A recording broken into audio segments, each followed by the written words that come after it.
Hello, everyone. Welcome back to the Trading Room. I'm Shane Vernier, and this is the U.S. Mid-Session Brief. Today, we're going to have a Friday strategy session. We're going to cover up the local news, the global news, the FOMC news. We're also going to take a look at the inflation numbers that dropped a little bit earlier today.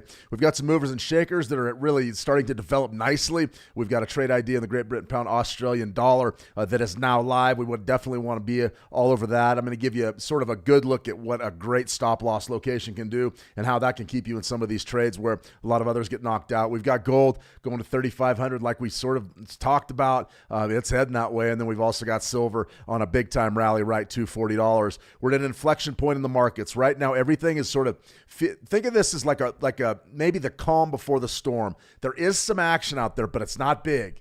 And what we've got is we've got a season that – the action gets big. We will see trends. We will see breaks. We're just days away from the fall trading season starting. I'm going to talk about Labor Day closure on Monday. That's big. You got to realize that, hey, maybe Monday's not the best day to be trading.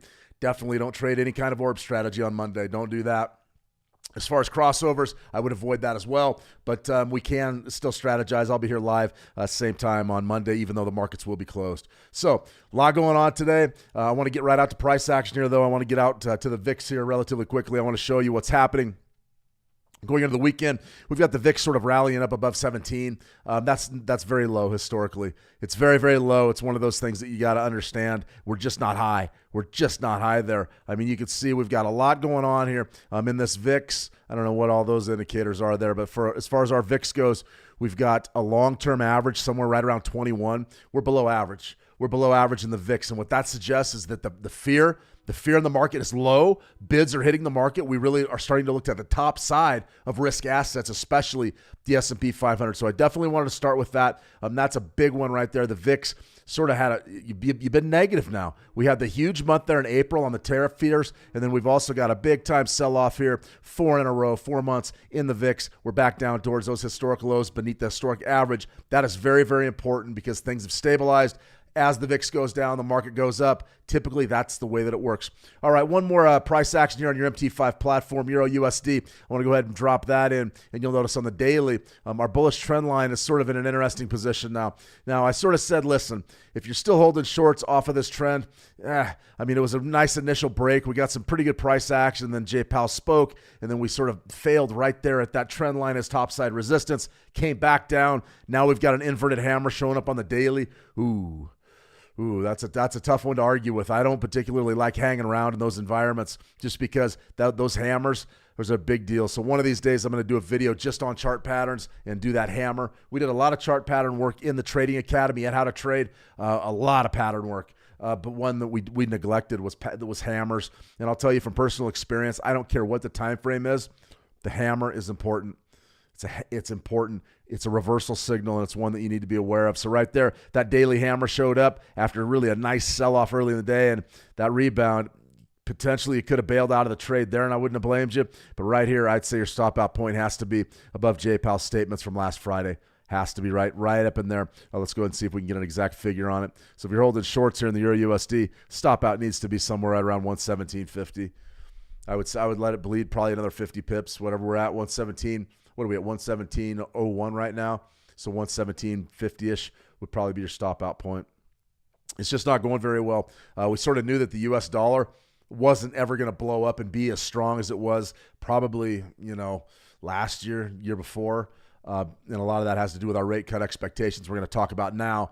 But the dollar has just been getting hammered all year long, and nothing's changing. So I had higher expectations out of this break. Still was a pretty good trade, and now we're going right back up to that trend line. Not necessarily the best situation to be in, especially if you're a dollar bull. And I don't know many dollar bulls that are still out there. I really don't. So I want to welcome everybody back. Yes, sir. Good to see you. Yes, sir. Welcome. Let's see Lita. Good to see you, Lita. Always a pleasure. Tuku. Good to see you. This is one of those days where there's a lot of news. And our price action does not reflect the news cycle. There's a lot of news out. Lisa Cook, we're going to talk about the FOMC member. Big developments on that front. Another criminal referral came in from towards the Department of Justice. That's a big deal. We've also got core PCE and PCE Price Index, the latest round of the Fed's inflation numbers. We're going to look at those as well. Interesting numbers. I don't really agree with what the headlines are saying, but that's okay.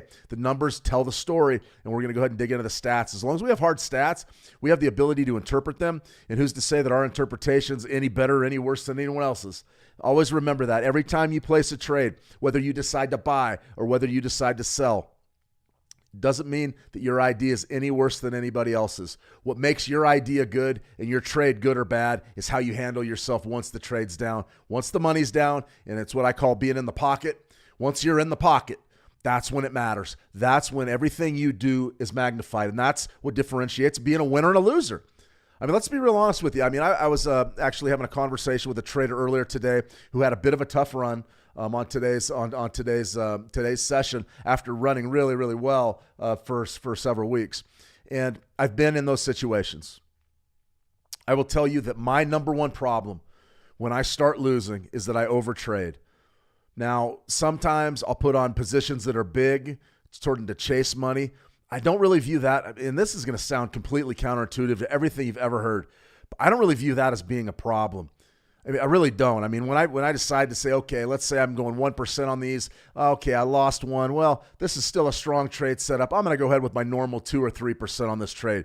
That's not a problem for me. As long as I have planned what I'm going to do and I have a scope, I have parameters that are govern my risk management and the trades I'm going to take, I'm not worried about going on tilt and losing everything. I'm really not. Where I've run into trouble in the past, I'm just going to give you the beats out of my own playbook here. Where I've run into trouble is when I start losing, the losses compounding. If I lose once, honestly, it's not a problem. I keep trading for the day. However, if I lose twice in a row, something's up. Something's wrong. I'm either not seeing the market correctly, I'm not applying my strategy correctly, or the markets are irrational. That's the way that I see it. If I take 2 losses in a row on the day, I'm out. That's a wrap. We're going to bring it in. We're going to put a tourniquet on it. We're going to come back tomorrow, and by Friday, we're going to be profitable. That's the idea. That's my entire approach to the market. That's how it's built, is to start slow on Monday, pedal to the metal Tuesday, Wednesday, Thursday, start downshifting on Friday, preserve my momentum going into the next Monday. That's how I figured out how to survive in these things for the last, 13 years, 14 years. Now, it took a while to get to that point, but once I got to that point, I feel very confident that I'm going to turn a profit each and every week. Now, is every week profitable? No. Every week's not profitable. We had a bad one back in July. That wasn't much fun. Wasn't. Got whacked bad on a Wednesday, fought back, ended up going into the clubhouse Friday, not profitable. So for me, when I start losing, the number one rule, slow down. I slow everything down. And when I mean losing, 2 bad trades in a row, 3 bad trades in a row, 2 losing days in a row, 3 losing days in a row. If it escalates to that point, I shut it down. This is a marathon. This is not a sprint.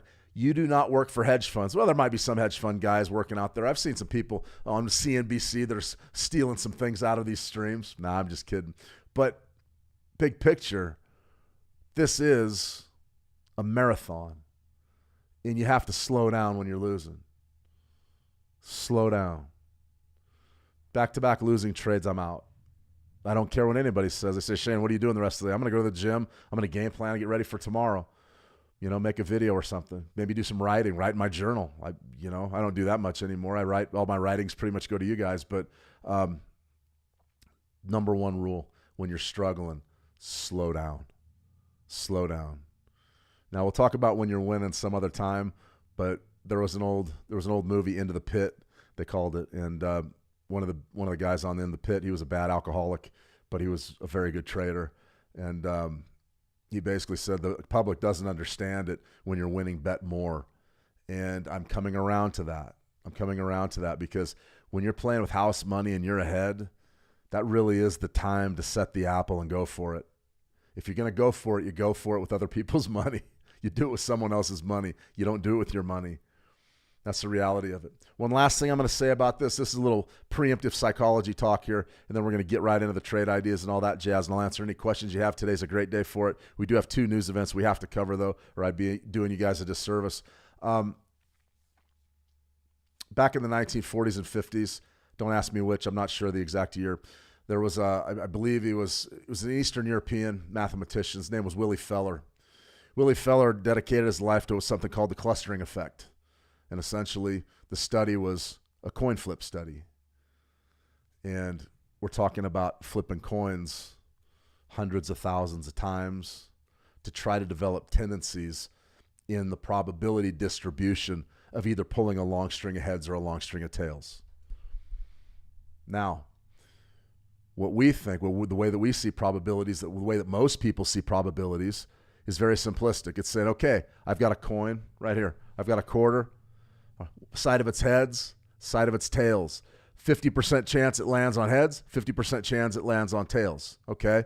That sounds pretty straightforward. It's either going to be heads or tails, right? Okay, well, what Feller found is something called the clustering effect.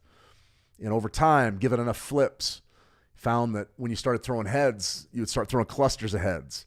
When you start throwing tails, you'd start throwing clusters of tails. And this was observable over hundreds of thousands of trials.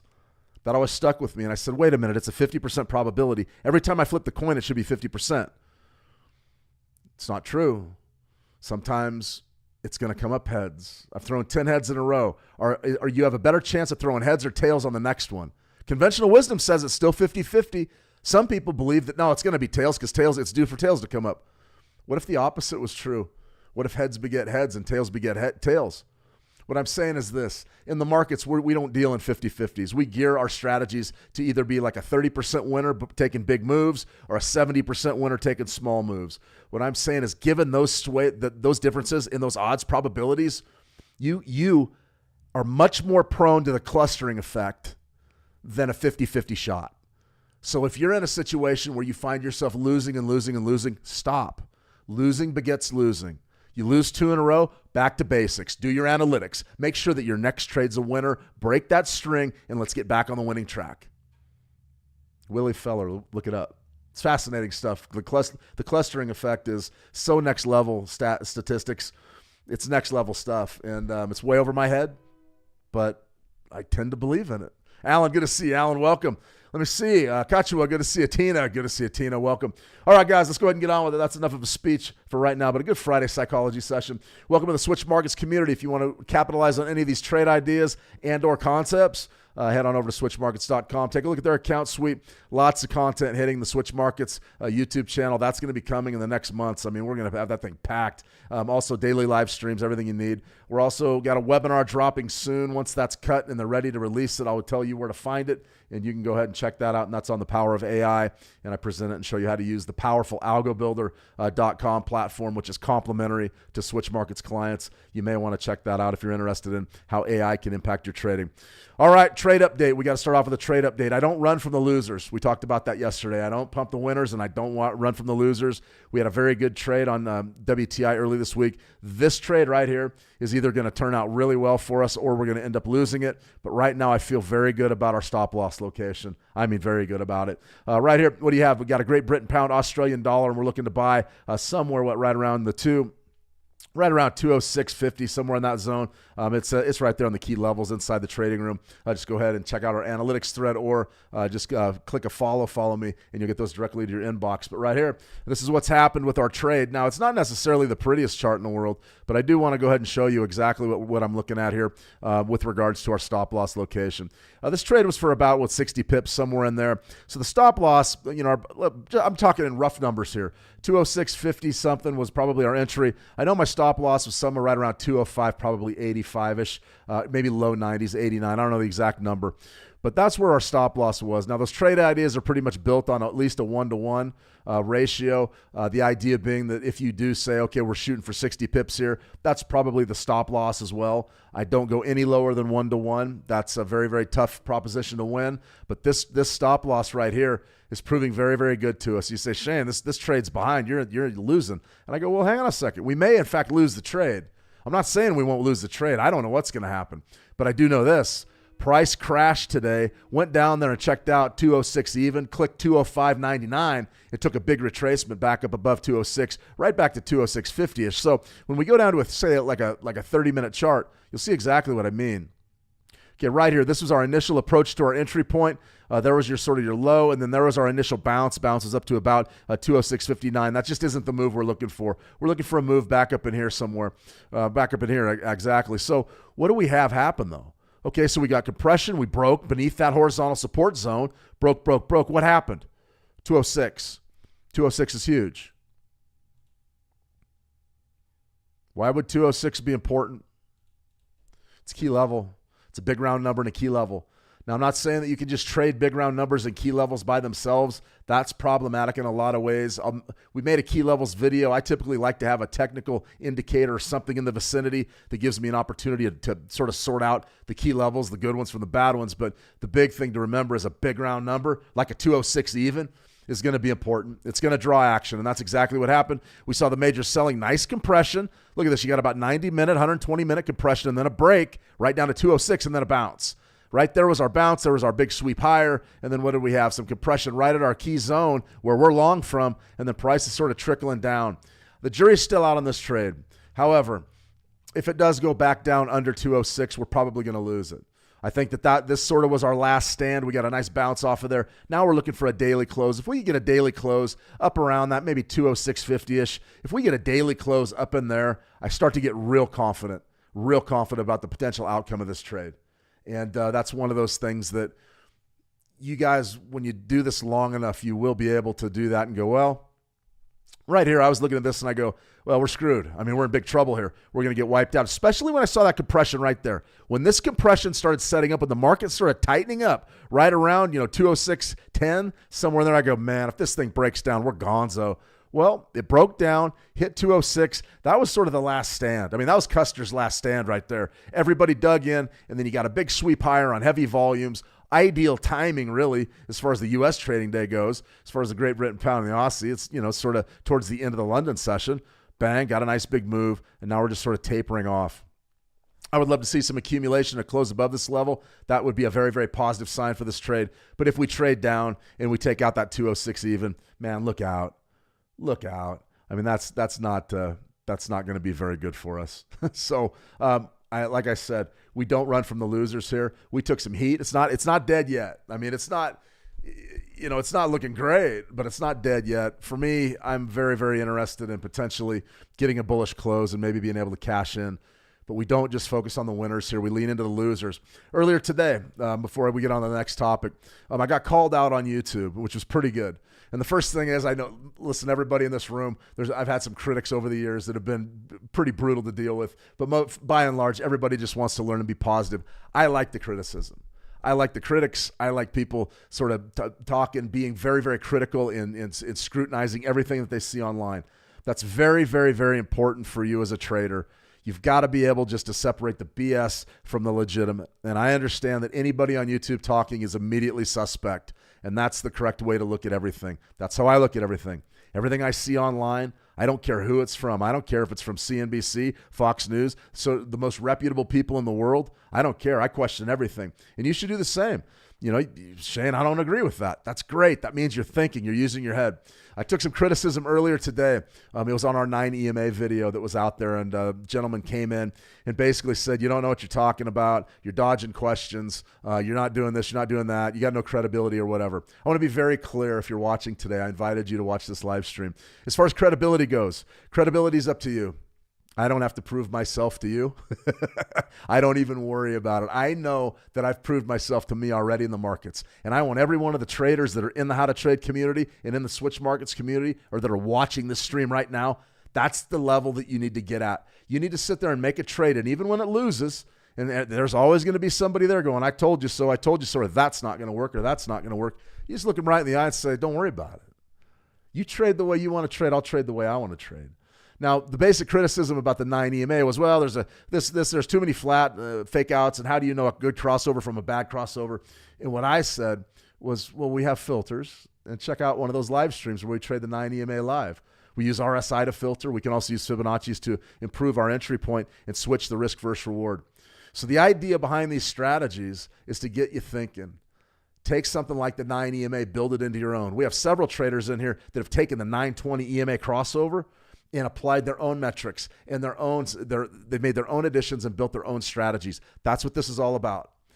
That was one of the first things that I was taught as a trader was, hey, listen, you can take my strategy and trade it all you want, but when you've built your own strategy, that's when you've done something. And I want everybody in here to take the building blocks that are out there and build your own strategy. Make something that's intuitive and user-friendly for you.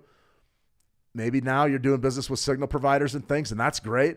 No problem with that as long as you're making money. But in the future, when you're in this game long enough, you'll start to think about, well, I could do this a little better this way, or I could do this a little better this way, or I really don't like Fibonacci's. I like Fibonacci extensions. We can do better that way. Go for it. Creativity is your number one asset as a trader. Be sure to use it. So like I said, I don't mind being criticized. I really don't care. As traders, you're all going to be criticized by family members, by other traders, by the online community. You will be. Don't sweat it. Know what you know and stick to it. And as long as you do that and you're true to yourself and true to your trading, you don't have anything to worry about. And that's what this really is. I mean, that's what trading is. I mean, every day you stare into the abyss. Anything can happen in a given day. And it's very important that you're able to handle yourself in the face of adversity and you believe in what you can do. If you do that, you don't need validation from anything else. Trader has to be very, very headstrong, almost stubborn. So I love the skepticism and the critique. Always question everything. Always. Never stop thinking. Never stop doing that. Don't just take somebody's word for it. Don't just take my word for it. Do your own work. Do your research. Get in there and say, I don't know, Shane. I want to trade this way as opposed to this way. That's what this is all about. As soon as you make that step, then you're a trader. So that's a big shout out to my fan on YouTube that was getting into me pretty good. I always laugh at that stuff because it's great. It comes from a good position, but you just got to be sure as traders that each one of your, by the end of this journey, you need to be sure in what you're doing and self-confident. That's it. All right, No Donation Friday, way behind. Andy Tong, good to see you. Shane, do you trade Elliott Wave? I used to trade Elliott Wave. I used to. I actually had an opportunity to watch when I was just a little tyke in high school. I remember watching Ron Silverstein work with my uncle Gary Vernier. Ron Silverstein was one of the heads over at Elliott Wave International. He was a bona fide Elliott Wave expert. True genius. I mean, he was a genius. And I remember watching him. They had graph paper and pencils, and they were graphing price action, and he was actually graphing the Elliott Waves. They would take the tick data, they would plot the points on the graph paper, and they would connect them with rulers, and that's how they were building their waves. There was none of this charting stuff that we have today. It was fascinating stuff. I got away from Elliott Wave. I went horizontal support and resistance levels, Andy. But good question. Let me see. I got a question in the live chat here, and then we'll get on with it. Alan, let's see. Shane, would you say that gold is after breaking through the ascending wedge on the daily, even the weekly? Yeah, we're going to get to gold in a second, Alan. Sorry I missed your question. Gold's up and away. I mean, I think we're going to 35. The real question is what happens on 35. All right, here's a little psychology for you. No Donation Friday. This is how I manage my weeks. If I have a winning week on Friday, I bank at least 50% of my profits. If I have a losing week, if it's small, I trade as usual. If it's big, I consider waiting until Monday to trade. Why? Because when I'm losing, things aren't going well. And when things aren't going well, we slow down. Slow down. Neutral. If I'm neutral, if I'm at scratch, it means I've had some winners and some losers during the trading week. It's not been a complete bust. We just aren't making any money. So you got your options. I'll let you do anything you want on Friday if you're neutral. You can trade as usual. You can reduce your leverage or don't trade at all. All of that's cool with me. It doesn't matter. Just be sure. I would be very careful if I was neutral on a Friday, though. I wouldn't necessarily want to get into a big hole going into the weekend. All right, week 35 today was the core PCE Price Index, and what we had was sort of a big litany and a list of numbers. I'm going to unpack them for you right here, and then we're going to look at some of the headlines because some of them were sort of disingenuous, but really this is the Fed's go-to inflationary metric. This is what the Fed does. The Fed gets in this, and they say, listen, we look at PCE, personal consumption expenditures, we look at the PCE index, and we typically do it on a 12-month period. So as far as the Fed's concerned, they're going to look at core PCE. That's really the headliner. That's the one everybody talks about. I don't worry about that too much.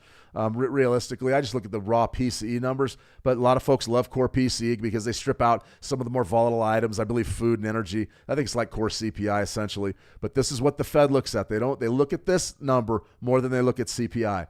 Now, 2.9% it came in at as expected, up from 2.8%. Really no surprise there. Month over month came in line with expectations at 0.3. The PCE price index year over year came in at 2.6%. That was as expected and in line with expectations. And then also the PCE price index month over month came in at 0.2, which is actually down from the 0.3 that we saw in June. Interesting stuff. Also, personal income rose just a little bit. That's typical with an inflationary cycle. Personal spending, 0.5. as expected, rose from the previous release. So you are seeing some spending and some income. That's always going to grow in step with inflation. Typically, when you start to see these numbers get out of whack, then we got a real problem there. As far as real personal consumption, 0.3%, I'm not really too worried about these numbers. Are very academic, and honestly, I couldn't really give you the breakdown. Retail inventories, whatever that means. Wholesale inventories, whatever that means. Honestly, these last three, they're sort of beyond me.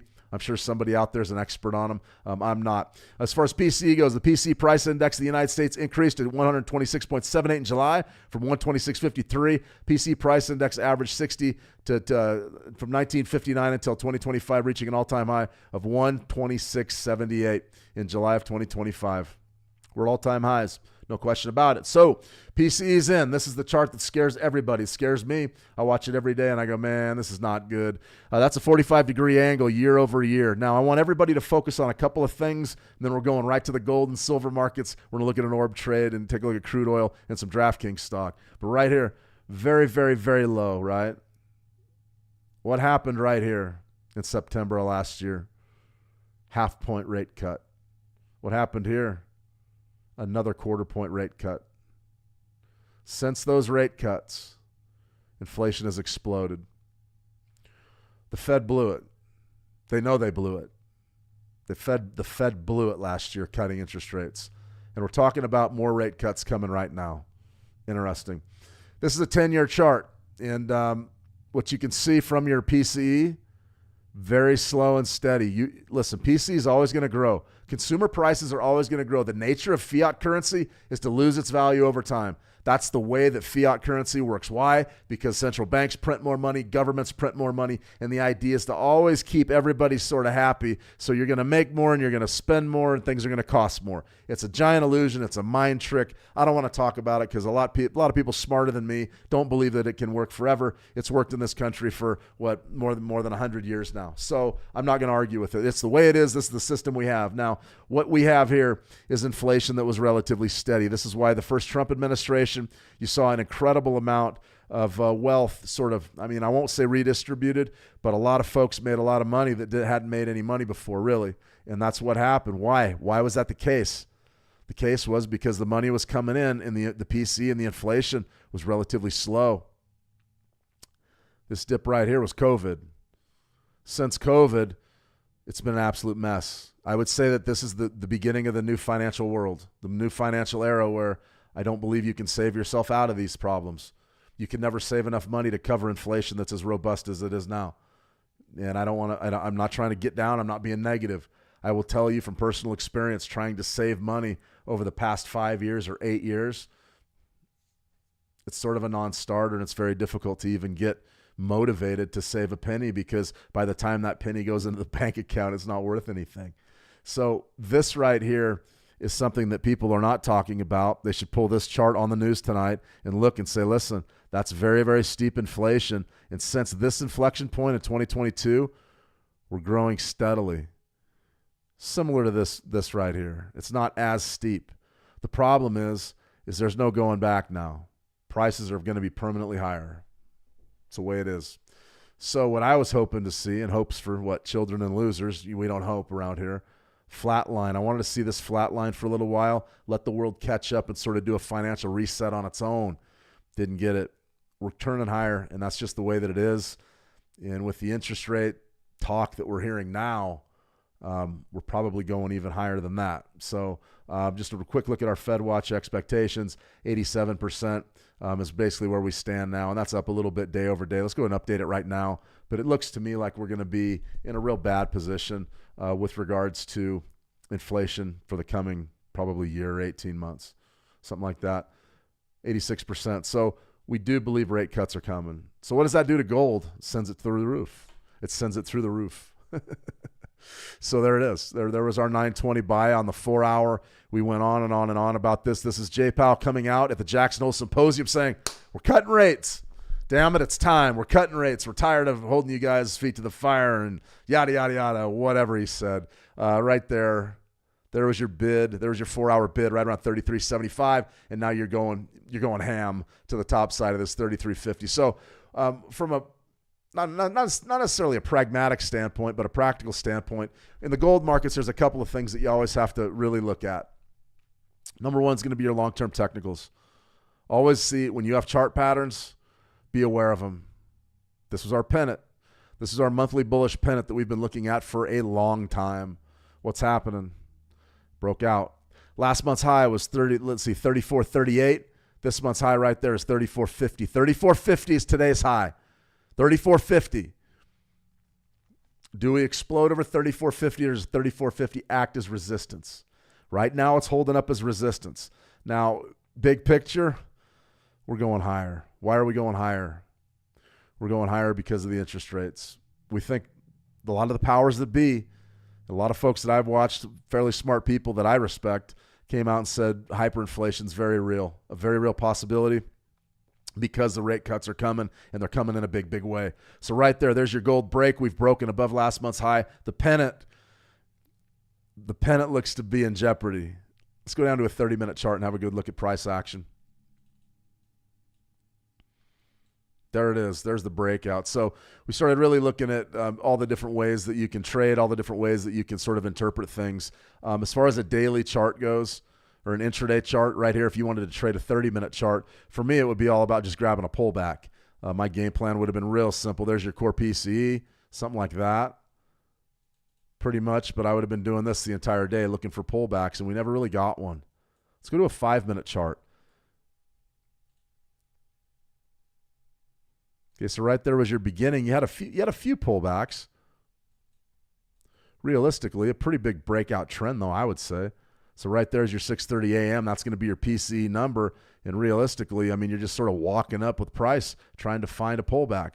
There was a pullback right there. It's 9:05 Eastern, 7:05 my time. So what about 20-something minutes before the market opened? Something like that. If you moved your Fibonacci's up to that spike, you had a pullback right in there to 62%. You can go from there to there, and you can see exactly how the trade's set up really the entire morning on the 5-minute. They've been there all day. Investors, what I'm saying, by doing that, I'm showing you that everybody's buying dips. Every dip in gold they're buying. That even lends more credence to the top side call of this market. In my view, you're going to see a significant break and a test. You're going to see a test of 3,500 first, and then more than likely a break over that level. Say, Shane, how can you say that? I'd say pretty easy. Right here, there's your all-time high.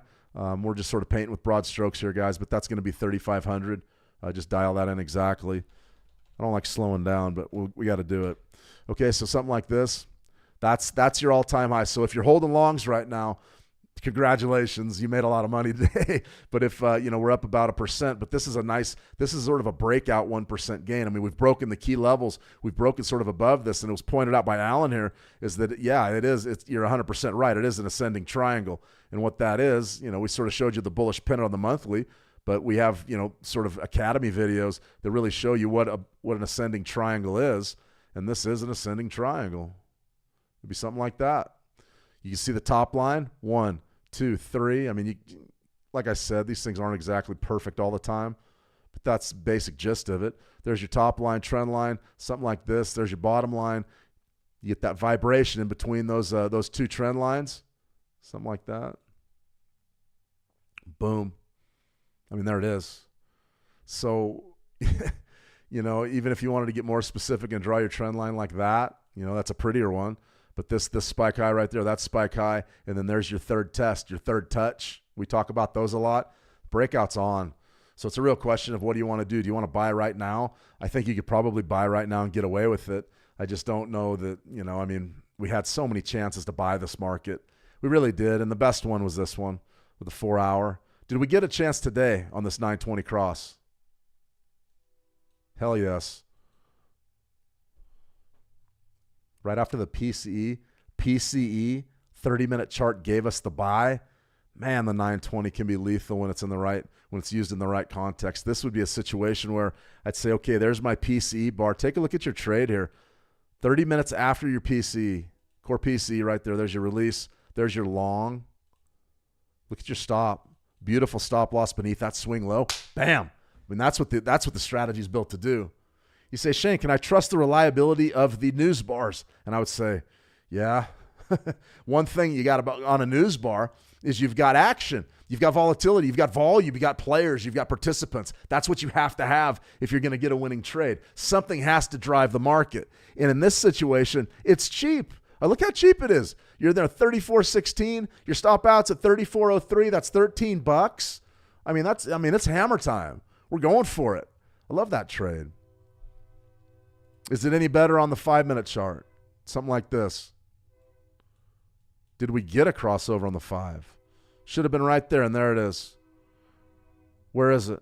5:40 a.m. That would have been, 45 minutes before? Look at that. Then you made some real money, right? What I'm saying is it's always easy to go back in retrospect and look at these charts and say, okay, wow, that's so great. But really, if we had an idea of what was going to happen here, you got a buy signal, bang, take it. Not a bad trade. Not a bad trade at all. Let me see. Brian Lowell, why, with this impulsive buy, would there be any correction? Of course, there's always a chance of correction. There's always a risk of correction. So if you're trading, I'll show you how I trade. Short time frames, okay? I'm looking at intraday time frames, but I've got my macro levels mapped out. Now, this is key levels 101. It's no coincidence at all that today's high is at 34.50. None. Why? It's a half handle. It's a big round number. Now, is it as big as 3,500? No, of course not.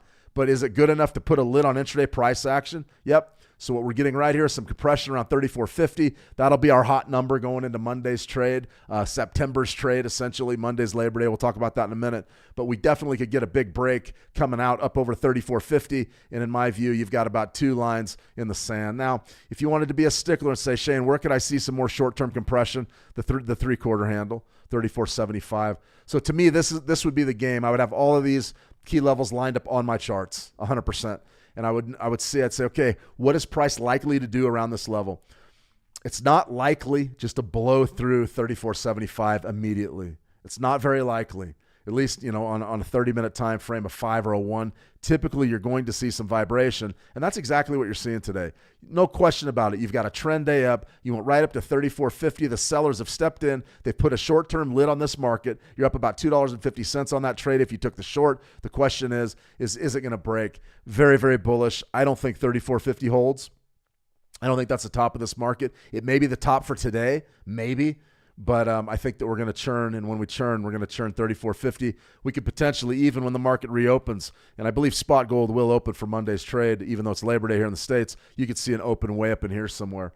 34.75, you could probably scalp that to the short. 3,500 is a big one. Now listen, once that 3,500 is where the war will be fought, in my opinion. It's a matter of time before we fight that out again. We've already tested that zone once. It was sort of a real swift test and then a rejection. We could definitely get compression and break above that. Once we break above 35, I'm bullish now, but I could still see a scenario where we go sideways for a while.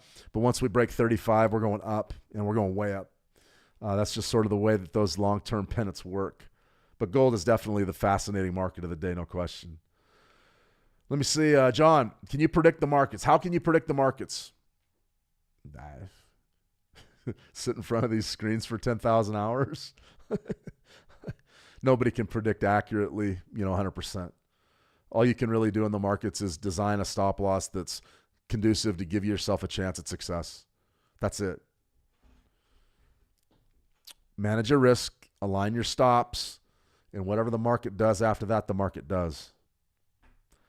But nobody can be a proper forecaster. A lot of the hustlers that you see online, I'll tell you their trick. What they'll do is they'll get on something like gold, and they'll just say, oh, yeah, gold's going to go up. And then it might be a day or 2 or 3, and then gold will go up. And they'll say, see, I told you it went up. You see that a lot with strategies that don't have stop losses.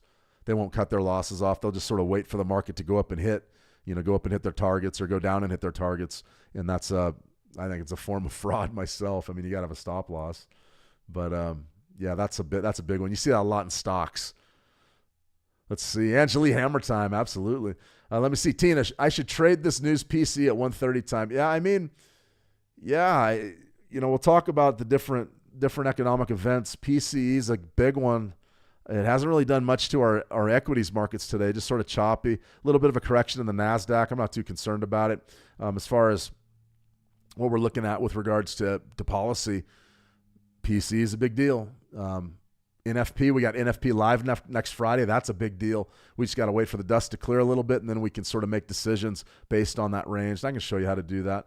Let's see. Might break and retest. Yeah, absolutely, Brian. I'm thinking that you're going to break 34.50, and then we'll have a chance to buy 34.50. We'll break 34.75. We'll have a chance to buy a retracement, and then eventually we'll break the big dog's going to break, and then we'll have a chance potentially to put a position trade on, which, I mean, in the land of interest rate cuts in 2026, in the land of Trump potentially running the FOMC, how do you do anything but bet on gold and inflation, All right, second news event today, and this is a big one. Been covering this one all week. Fate of Fed Governor Lisa Cook still up in the air after a court hearing on Trump firing bid. A court hearing in Washington, D.C. ended without a judge ruling. Okay, so they didn't rule. There's no way that the judge was going to rule on this case during market hours. Wasn't going to happen. Be ready for anything over the weekend. Courts are strange.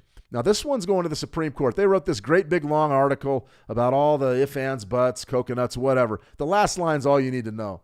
You don't even need to read the whole thing. The Supreme Court is likely to end up resolving the dispute.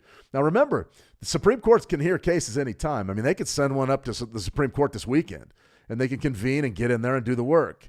I think that the big question is Lisa Cook going to be a voting member of the FOMC at the September meeting? That's what this is all about. This isn't necessarily about a person being removed eventually. This is about a person being removed right now.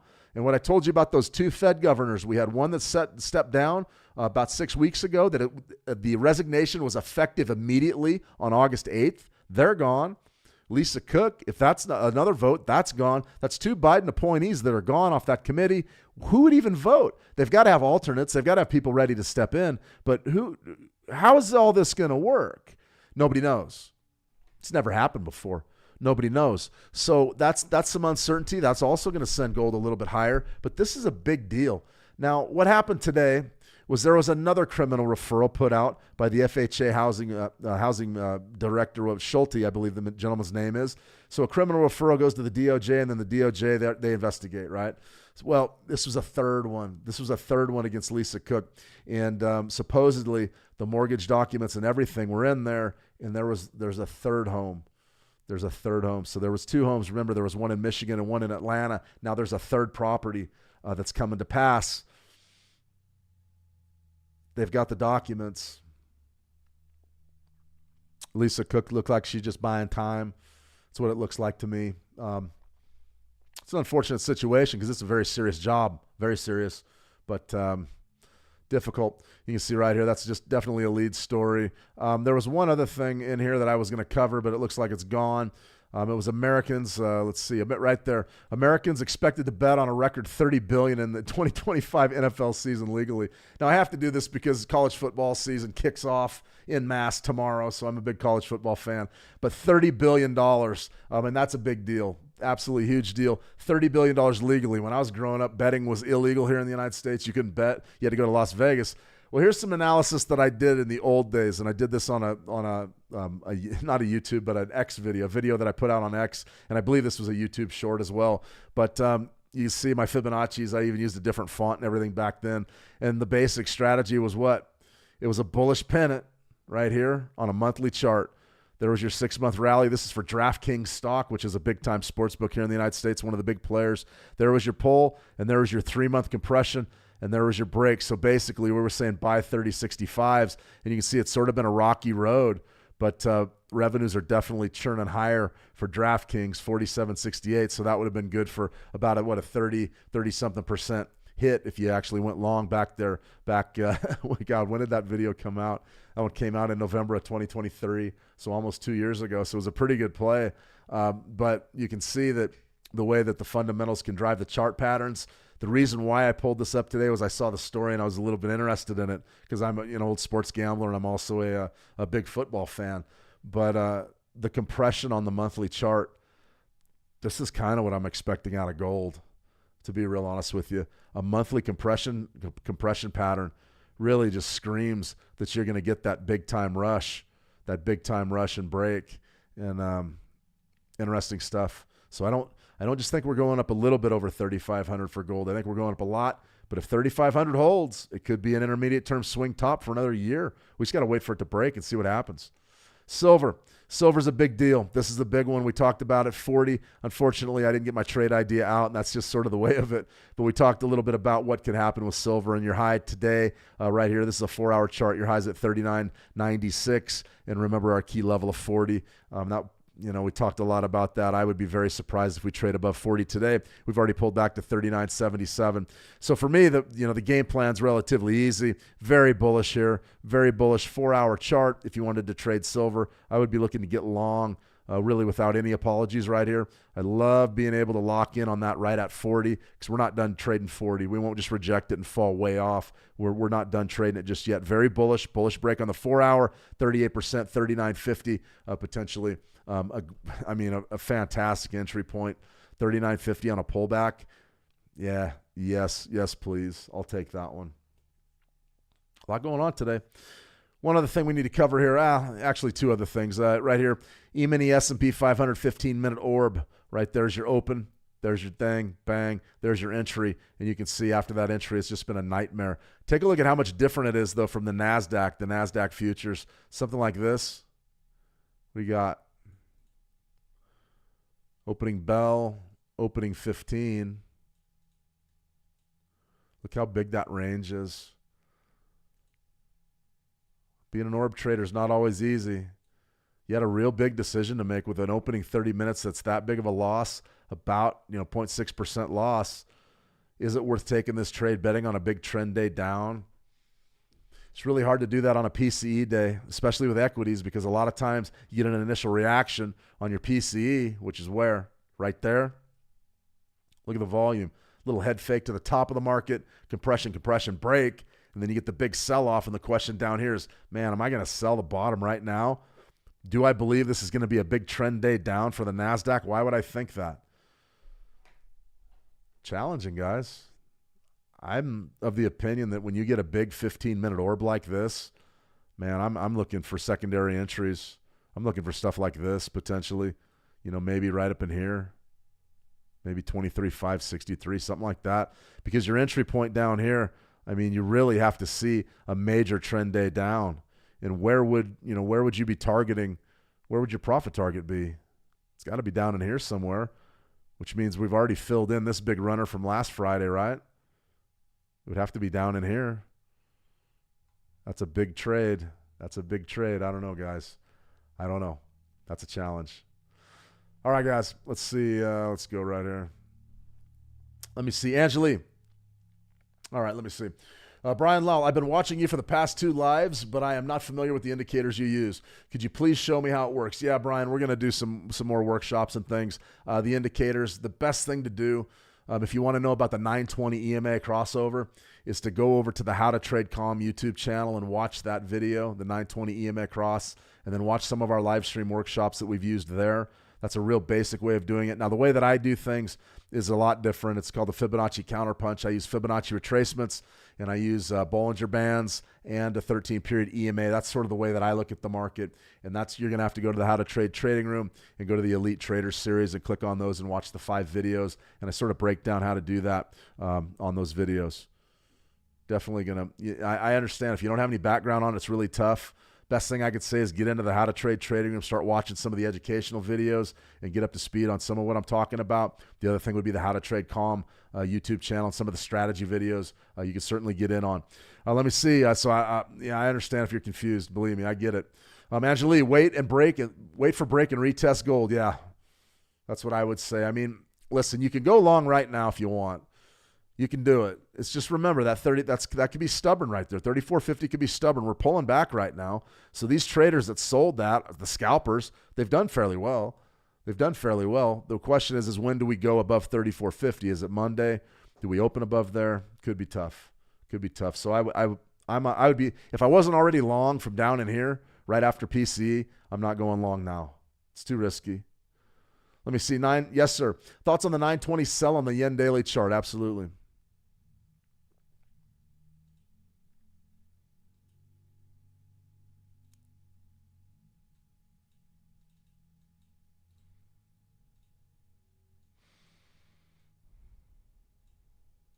A couple of things that this sell has going for it. This chart pattern is a big deal for me. A lot of people would call that an inverted hammer or hanging man. It's basically the hammer formation I was talking about earlier, except it's inverted. And you have the sell signal. Now, the only thing that's really working against us here on this yes, sir, is this. And we talked about this yesterday. This. That RSI is just dead. It's absolutely dead. It's at the 50. It's at the 50-yard line. We're printing right around 50. Now, on a daily chart with a Forex pair, you do not need, in my view, maybe somebody out there will probably tell me different, but you don't need RSI confirmation. The ranges are big enough. So if you're short here, it's real simple. Stop loss is right above that inverted hammer, and you're looking, you're going for the gold. You're going, you're waiting for this compression to break and maybe fill you in somewhere down in here. That would be the trade. Realistically, that would be the trade. So what are the catalysts next week that could send us there? NFP on Friday. NFP on Friday. Absolutely. I like the trade. That's what I would call a value trade, guys. So if you were value trading, and what I mean is trying to get a deal on a good trade, that's it. Why? Because the stop's nothing. I mean, let me rephrase. The stop is something. You can always lose a fortune on any of these things if you're not using your risk management. 1 to 3% on any given trade. And I understand that is a significant stop loss there. 148.22, you probably got your stop loss up there at like 148.29. I would not put it underneath the quarter handle. It'd be somewhere probably right up in there maybe. Okay, so there would be your stop loss. There would be your entry right around 147.37. So you're looking at about 100 pips. So we've got to get at least 100 pips for our trouble, at least. So we've got to get at least 146.37, something like this. Wherever it is. Yeah, right there. This might be a 1 to 2 though. This might be a smart money concept trade where you're looking for that rally-based rally. Maybe you return to that rally-based rally zone. Really, the art in being a profitable trader over the long haul is going to be where you're putting your profit targets and your stop losses. Right now, I'm in love with that stop loss. Love it. Absolutely love it. I know that if this thing reverses and takes out that inverted hammer, okay, game's over. We're probably going to break to the top now, and that's great. That's probably going to give us another crossover. Then we'll just flip and we'll go long. I don't have a problem with that. The beauty of it is it's right there and it's definitive. But what makes that trade better than a lot of crossovers is it's an inverted hammer, and I have an affinity for those hammers. I like them. I like them a lot. Like we said earlier, it's hammer time. So there you go. Let me see, Angeli, I think you should make a 920 indicator available on TradingView. When I try to do it on own AI, there's too many errors. I wish I knew how to do that. Maybe just make it a public script or something. I'll look into that. That's a good point, though. I'm surprised the script just doesn't work for you, though. I've had a lot of folks that just run the script. I posted in the comment section, and it's worked for them. So maybe just delete it and try it again. That's what I would say, Angela. I know a lot of folks that have it up and running. Let me see right here. It would be nice. Well, let me try to figure out how to do it. Maybe I can. Maybe I'll need to get some tech help. All right, everybody. Interesting session today. The Lisa Cook saga is driving participation in the market, so be very careful if you're trading over the weekend. Also, remember it's Labor Day in the United States on Monday, so U.S. markets are going to be closed. I'm going to be here. I'm going to be here streaming, so if you guys want to tune in and talk a little shop, I'm more than happy to do that, set the table for the week ahead. We're going to be looking at NFP as the big mover and shaker that Friday. So next Friday, NFP. We've got a lot of things planned, though. We've got some trading. I believe I have a workshop going on Wednesday. We got the first trading day of September. I have that on Tuesday. It's not Monday. It's Tuesday. Tuesday is going to be interesting. Liquidity providers will be back off a holiday, potentially from the summer, and that's going to be interesting. Now, sometimes the first week after Labor Day can be slow. It can be. But I will say that the following Monday will be guns up. It'll be all systems go. Wednesday we have the Switch Markets Live Trading Webinar Series, Fibonacci Trading Strategies. If you want to learn about Fibonacci's, I'm going to show you exactly how I do them, how I trade the Fibonacci's and a few of my rules, probably go over my counterpunch strategy. That's my own personal secret sauce, but I'm more than happy to share it with you guys. Trading a hot Thursday news cycle on Thursday. We got a lot of key events. The stream's going to be a lot of numbers, a lot of economics, and we'll be able to dive right in and do what we got to do there. U.S. non-farm payrolls live's the headliner Friday, though, so I got to get up at 4:30 or so in the morning and get prepped and ready. But we're going to trade that. We'll trade some live strategies too as well, probably the 9 EMA and the 920. However, we may do some Fibonacci's. I haven't done any real short-term Fibonacci's in quite a while, so we may in fact do that. Other than that, guys, it's been really been a great August. A lot of good things happened in August. Some bad things happened in August, but it really did start to reflect the dog days of summer, meaning business was slow. And we need to be patient with these markets because they will open up, but we also have to really say, okay, what do I want to get out of the next 6 weeks? Well, the next, 10 weeks. How's that? I'll give it 10 weeks. Basically, a real strong trading month toward the middle to late September. October is typically just a great month to be in the markets. Seen a lot of market crashes in October, which is great for us because we're active traders. We can get in there and get the job done. And then as far as November goes, typically the first 2 weeks of November are very good as well. And then we start winding down the year, the trading year, and getting ready for 2026, which could be very, very different than 2025. So there's a lot to look forward to. If you're thinking of getting into the prop business and going with the prop, September after Labor Day is a pretty darn good time to be going prop. Not bad. You're going to have a lot of volatility there. Maybe the next week, maybe a week from Monday would be a good one to start a prop account or prop challenge. Nothing wrong with that. So I think we're going to be in pretty good shape with action. It has been slow in August, though. But we've seen some developments that really make us think that the future is going to be incredibly volatile. And I don't see any way out of inflation. Gold right now holding on at about 34.44. That looks to me like we're really going to get a kick there. Would not shock me if it comes next week. Is there any way that the U.S. dollar can gain any ground when we see turnover at the Fed and we see the interest rate cuts coming like we think they're going to come? I don't know. I really don't know how the dollar survives this without being fundamentally revalued. I don't know. We're just going to wait and see. All right, guys, I'm going to go ahead. Let me see. Angeli, I'll try it again. It does look like a great indicator. Yeah, give it another shot. Just what I would do is when you're making the indicator, just cancel it and go make a new indicator and cut and paste that script in. And I think it starts on like line 4, I think. Something like that. Check the video out. Watch exactly where I put it. It'll work. Blue Mango, do you prefer Fibonacci's to pivot points? Absolutely. Yeah.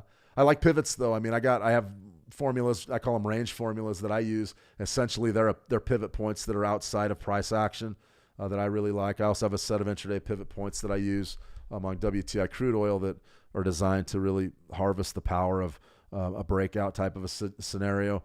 Those are proprietary, though. I don't disclose those or I will get sued. Absolutely, Famey. Thanks, Coach. Blue Mango, yeah. So Fibonacci's are what I like. Bobby Bob, Shane, I'm a bit late. We'll rewatch. Yeah, we went long today, about an hour, but it's Friday, so I figured we might as well get our money's worth before the weekend. All right, everybody, I'm going to go ahead and sign off for the week. We'll be back on Monday. Monday, we'll be back. Probably have a trade idea out here in the next several hours. May just be a recap of the trading week, though. I'm watching that Great Britain Pound Aussie closely. I want to see if we get any kind of love there at all. Bullish close above that 50 level will be good for that trade. If you have any questions at all, head on over to howtotrade.com. Send me a private message. I will get back to you. As far as where we're at and where we're going to be, who knows? Who knows? But we know September's right around the corner. And this coming into this type of the year, we're going to have some interruptions this year because I'm going to be out of the office for like a week, something like that. But we're going to have some really good trading conditions. And I'm excited. I always get excited for September and October because it really is when we kick it into high gear. And that's, I mean, you believe me, I'm not lying to you and I'm not kidding you. You can make more money on the latter half of September through October and the first 2 weeks of November than you could have since Memorial Day, since May 31st. There's no question about it. You'll have many, many more opportunities. That's it. All right, guys, I'm going to go ahead and kick off. Blue Mango, you're absolutely welcome. Sapadilla, you're absolutely welcome. You guys have a fantastic weekend. Trade the action well, and we'll talk soon. See you.